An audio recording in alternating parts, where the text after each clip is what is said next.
कौन मेरी अब उंगली थामे, कौन मुझे अब गले लगाए। दर था तेरा खुला हुआ, मैं बिन दस्तक के आ गया। नमस्कार दोस्तों, जय श्री कृष्णा। मैं आरती खले स्वागत करती हूँ आपका द एसेंस ऑफ लाइफ में। यहाँ हम बात कर रहे हैं श्रीमद् भागवत महापुराण की, जिसके महात्म्य पे हम चर्चा कर रहे थे, जिसमें 6 चैप्टर्स हैं। 3 चैप्टर्स हम पढ़ चुके थे। आज चौथा चैप्टर गोकर्णोपाख्यान आरंभ। तो हुआ यूं कि गंगा नदी के तट पर सनकादि ऋषि महर्षि नारद जी को भागवत सुना रहे थे और उसके महात्म्य की चर्चा चल रही थी। बड़ा सुंदर वातावरण, हर हृदय भक्ति रस से सराबोर। चारों तरफ शंखों की ध्वनियां हो रही हैं, अबीर गुलाल उड़ रहे हैं, पुष्पों की वर्षा हो रही है, भगवत भजन हो रहा है, भगवत चर्चा हो रही है। भक्तवत्सल भगवान को तो ऐसे में पधारना ही था। तो हर उपस्थित व्यक्ति के चित्त में भगवान अपने संपूर्ण अलौकिक सौंदर्य के साथ अपने संपूर्ण रूप में उपस्थित हो गए।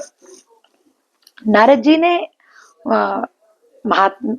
महात्मा सनकादिक मुनियों से पूछा कि हे महात्मन, आप ये बताइए कि भागवत महापुराण आप लोगों ने बताया कि बड़ा महत्वपूर्ण है, बड़ा महान है, इसके सुनने से व्यक्ति मोक्ष को प्राप्त करता है। तो मैं जानना चाहता हूँ कि कौन कौन लोग अपने मोक्ष को प्राप्त करते हैं, कौन कौन लोग अपने पापों से छूट जाते हैं। क्या सामान्य मनुष्य जो भी छोटे मोटे पाप करता है, क्या जाने अनजाने में किए हुए पापों से मुक्त हो जाता है? यानी कौन कौन के लिए सुनना ये लाभप्रद है, कुल मिला के ये देखा जाए तो। सनकादि ऋषियों ने कहा कि नारद जी, हर प्रकार के पाप करने वाला व्यक्ति पाप से निवृत्त हो जाता है। कितना भी बड़े से बड़ा भी पापी होगा, लेकिन सप्ताह श्रवण विधि से ये भागवत अगर सुनता है तो वो पापों से मुक्त हो जाता है। कलयुग में 5 प्रकार के महापाप बताए गए हैं: मदिरापान, ब्रह्म हत्या, स्वर्ण की चोरी, गुरु स्त्री गमन और धोखाधड़ी, किसी का विश्वास तोड़ना, विश्वासघात। ये 5 महापाप बताए गए हैं। कितना भी बड़ा छल छद्म वेशधारी हो, कितना भी बड़ा झूठा हो, कोई भी हो, कितना भी उसने महापाप किया हो, वो पाप से मुक्त हो जाएगा। दोस्तों, यहाँ ध्यान देने वाली बात यह है कि अपराध से मुक्त हो जाएगा ऐसा नहीं लिखा, ऐसा लिखा है पाप से मुक्त हो जाएगा, पाप की निवृत्ति हो जाएगी। केवल देवता, संत, महात्मा, ऋषिजन ही नहीं, बल्कि अगर प्रेत योनि में भी कोई होगा और उसके कानों में अगर ये भागवत महापुराण पढ़ती है तो वो प्रेत योनि से उसको छुटकारा मिल जाएगा। ऐसा सनकादि ऋषियों ने नारद जी को बताया। फिर उन्होंने कहा कि हम आपको एक प्रसंग सुनाते हैं जिसके सुनने मात्र से व्यक्ति पाप मुक्त हो जाता है। ये प्रसंग इस प्रकार का है कि बहुत समय पहले की बात है। तुंगभद्रा नदी के तट पर एक बड़ा सुंदर, बड़ा अनुपम शहर था। उसमें आत्मदेव नाम का एक व्यक्ति, एक ब्राह्मण निवास करता था। वो ब्राह्मणोचित सारे कर्म करता था और बड़ा सुख से, बड़ी समृद्धि के साथ, बड़ा संपन्नता के साथ वो अपना जीवन यापन कर रहा था। यानी लाइफ अपने ढर्रे पे चल रही थी। उसकी पत्नी का नाम था धुंधली। अब दोस्तों, यहाँ शब्दों पर, नामों पर थोड़ा सा अपन ध्यान देंगे। उसकी पत्नी का नाम था धुंधली और सारी संपन्नता, समृद्धि के बावजूद उस ब्राह्मण को एक बड़ा दुख था कि उसकी कोई संतान नहीं थी। बाकी सब कुछ अच्छा है, घर में सब कुछ है, लेकिन संतान नहीं है, यानी कुछ नहीं। तो एक दिन ब्राह्मण बड़ा दुखी हुआ। उसने सोचा कि अब मेरी उम्र भी बढ़ रही है, अगर मुझे संतान प्राप्ति नहीं होगी तो मेरी अंतिम क्रिया कौन करेगा? मेरे पूर्वज भी उनका भी कौन श्राद्ध करेगा? मेरे बाद क्या होगा? ये सब सोच के, वैसे भी संतान अगर नहीं है तो व्यक्ति को अपना जीवन व्यर्थ ही लगने लगता है। तो बड़ा दुखी होके ब्राह्मण जो है वो अपने घर से निकल गया। चलते चलते कई दिन हो गए, भूखा प्यासा भटकता रहा। तो एक दिन तालाब के किनारे प्यास लगी तो पानी पीने के लिए झुका, चक्कर आ गए, वहीं गिर गया। उठा तो देखा सामने एक संत खड़े हुए थे। उसने उस संत को प्रणाम किया और बड़ा रोने लग गया। तो संत को दया आई, उसने पूछा कि कौन हो तुम और क्यों रो रहे हो, क्या कष्ट है तुमको, क्या तकलीफ है।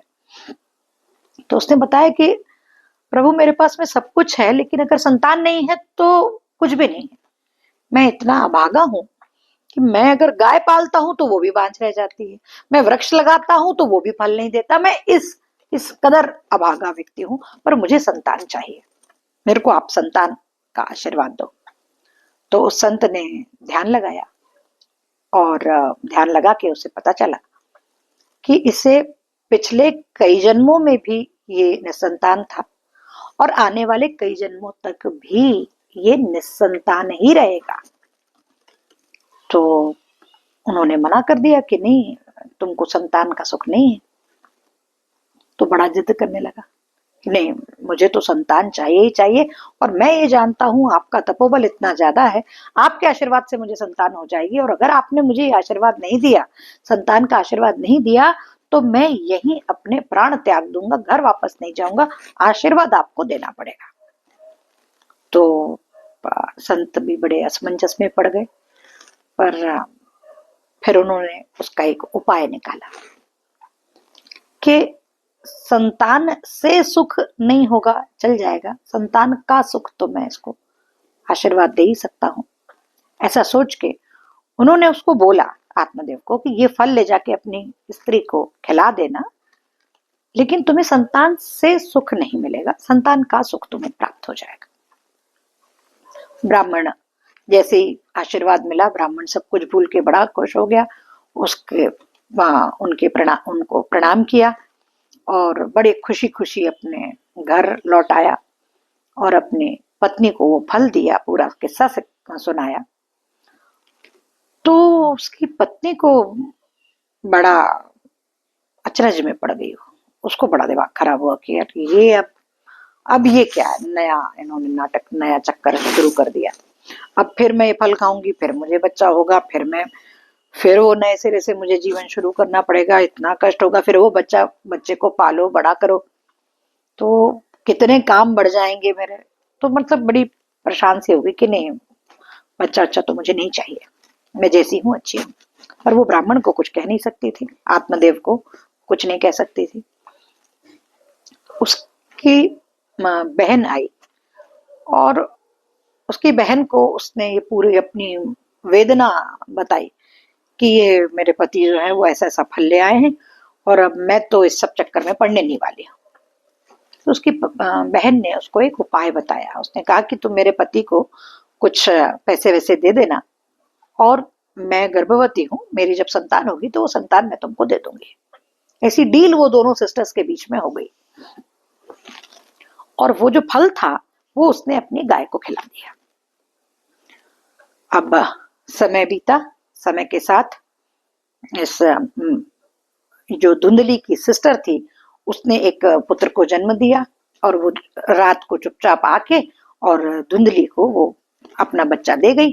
धुंधली ने शो कर दिया कि उसको पुत्र रत्न की प्राप्ति हुई। 3 महीने बाद उसकी गाय को भी बछड़ा हो गया। लेकिन एक बड़ा आश्चर्य था कि वो जो बछड़ा था वो मनुष्य का बछड़ा था, मनुष्य रूप में पैदा हुआ था, उसके कान बिल्कुल गाय के समान थे। अब इन दोनों बच्चों का नामकरण किया गया। तो वो जो बच्चा गाय ने दिया था उसके कान चूंकि गाय के समान थे तो उसका नाम रखा गया गोकर्ण, और धुंधली के बच्चे का नाम रखा गया, धुंधली का बच्चा था तो उसका नाम रखा गया धुंधकारी। पूरे गांव ने भी बड़ा जश्न मनाया, सब लोगों ने बड़ा उनका बड़ा प्रताप माना, साधु का, जिन्होंने आशीर्वाद दिया। और किस्मत खुल गई आत्मदेव की कि उसके घर कहाँ तो एक भी संतान नहीं थी, कहाँ उसको 2-2 संतानें प्राप्त हो गई। ब्राह्मण ने कहा कि मैं इस गाय के बछड़े को भी अपने बच्चे के समान ही पालूंगा। समय के साथ दोनों बच्चे बड़े हुए, लेकिन ये जो धुंधकारी था ये बड़ा शैतान था। उसको दूसरों को दुख देने में मजा आता था। दूसरों को का सामान तोड़ दे, चुरा लाए, उठा लाए, दूसरों का सामान उनको बताए बिना उठा लाए, चलते चलते लोगों को धक्का दे दे, नाली में फेंक दे, इस तरह की हरकतें वो बचपन से करता रहा। और बड़े होते होते ये हरकतें उसकी दुष्कर्म में, दुष्टता में बदलती चली गई। एक बड़े ही गुंडे टाइप के, दुर्दांतकारी गुंडे के रूप में वो परिवर्तित हो गया। और जिसको कहते हैं सेडिस्टिक सेटिस्फेक्शन, दूसरों को दर्द देने में उसको मजा आता था, उसमें वो एंजॉय करता था। इस तरह का वो धुंधकारी बड़ा हुआ। और दूसरी ओर ये जो गोकर्ण था वो बड़ा वेदवेत्ता हुआ, बड़ा प्रकांड पंडित हुआ। सब तरफ लोग उसकी वाहवाही करने लगे, उसकी विद्वत्ता का चर्चा चारों तरफ फैलने लगा। लेकिन आत्मदेव बड़ा दुखी था। आखिर उसे संतान का सुख तो मिला, संतान से सुख नहीं मिला। और एक दिन धीरे धीरे जब धुंधकारी की हरकतें बढ़ने लगी और वो घर का सामान बेचने लगा, अपने माता पिता से दुर्व्यवहार करने लगा, आज कुछ कल कुछ, आज कुछ कल कुछ, ऐसा करके धीरे धीरे सारा सामान बेच दे और उसकी मदिरा पी जाए, इस तरह की जब हरकतें करने लगा तो आत्मदेव बड़ा दुखी हो गया कि जिससे तो इसका बच्चा नहीं होता, मेरी पत्नी को बच्चा होता ही नहीं तो वही अच्छा था, कम से कम मैं इतना दुखी तो नहीं होता। तो गोकर्ण ने उसको समझाया कि पिताजी आप इतने ज्यादा दुखी मत होइए, ईश्वर जैसा प्रारब्ध हमारा होता है उसी प्रकार के हमारे फल देता है, ईश्वर सबकी सुनता है। लेकिन आप ये समझिए कि आपको ईश्वर ने शायद पुत्र ऐसा दिया ही इसलिए है ताकि आप सारी मोह माया को छोड़कर, सबसे अपना मन हटाकर ईश्वर की शरण में जाएं और अब आप संन्यास धारण कर लीजिए। 60 वर्ष का हो चुका था आत्मदेव। उसने सोचा कि अब मैं इस समय वन चला जाता हूँ, घर छोड़ देता हूँ, घर में दिन रात उड़ने से अच्छा है घर छोड़ दिया जाए। गोकर्ण के कहने पर उसने अपना घर छोड़ दिया। जब जाने लगा तो उसने कहा कि मुझे क्या करना होगा वन में जाके। तो गोकर्ण ने कहा कि आप भागवत के दशम स्कंद का पाठ कीजिए, भगवत भजन कीजिए और मेरा अपना, इस सब से अपना ध्यान हटा लीजिए। मेरा शरीर, मेरी पत्नी, मेरा बेटा, मैं, इस सब से अपना ध्यान हटाकर अपना पूरा ध्यान भगवान के कीर्तन में, भगवान के नाम स्मरण में, सत्संग में अपना ध्यान लगाइए तो आपको शांति और मुक्ति दोनों मिलेगी। अब दोस्तों हमने पहले भी बात की थी प्रतीकों की। ये कहानी जो है ये प्रतीकों के कहानी प्रतीकात्मक है। तो हम यूं समझें कि आत्मदेव यानी एक विशुद्ध आत्मा जब शरीर धारण उसने किया, मानव शरीर धारण किया, तो धुंधली उसकी पत्नी, धुंधली नाम हो सकता है क्या? किसी व्यक्ति का नाम धुंधली होगा क्या? धुंधली यानी धुंध, कोहरा, fog, hedge, HAZD, hedge. Hedge का मतलब होता है मानसिक व्यग्रता। तो एक मनुष्य जिसका साथी कौन है? मानसिक व्यग्रता, जीवन साथी, सारे जीवन उसमें एक मानसिक व्यग्रता है, जिसने एक जिद को पैदा किया। महात्मा से जो उसने आशीर्वाद लिया वो जिद थी उसकी कि मुझे आशीर्वाद चाहिए। तो धुंधली जो है वो मानसिक व्यग्रता का प्रतीक है। धुंधकारी यानी अंधकार, क्रोध। तो जब मानसिक व्यग्रता किसे बढ़ाएगी, किसे बड़ा करेगी? क्रोध को बड़ा करेगी, अंधकार को बड़ा करेगी, यानी नेगेटिविटी को ही बढ़ाएगी। और एक और शिक्षा ये है, एक और इशारा ये है कि संत का आशीर्वाद कभी अकारथ नहीं जाता, कभी वेस्ट नहीं होता। संत ने आशीर्वाद दिया गोकर्ण के रूप में, भले ही गाय के बछड़े के रूप में वो आशीर्वाद हुआ, लेकिन रहा वो आशीर्वाद हमेशा आत्मदेव के आसपास ही। और उस संत के आशीर्वाद स्वरूप ही गोकर्ण ने उसे मार्ग दिखाया आत्मदेव को ये मार्ग दिखाया कि अब तुम भगवान की शरण में जाओ। यानी अगर हम इसे यूं समझें कि हमारे अंदर धुंधकारी ये सब हमारे अंदर ही है, एक इंसान के साथ ही चलने वाली ये चीजें हैं। तो जो सनातन धर्म में हमेशा मेडिटेशन का कहा गया है, बहुत ज्यादा महत्व हमारे धर्म में मेडिटेशन को दिया गया है, तप को बहुत ज्यादा वो बताया गया कि इससे अच्छा, ध्यान से अच्छा कुछ नहीं। तो क्यों ध्यान से अच्छा कुछ नहीं? क्योंकि वो हमारी मानसिक विकृता को कंट्रोल करता है।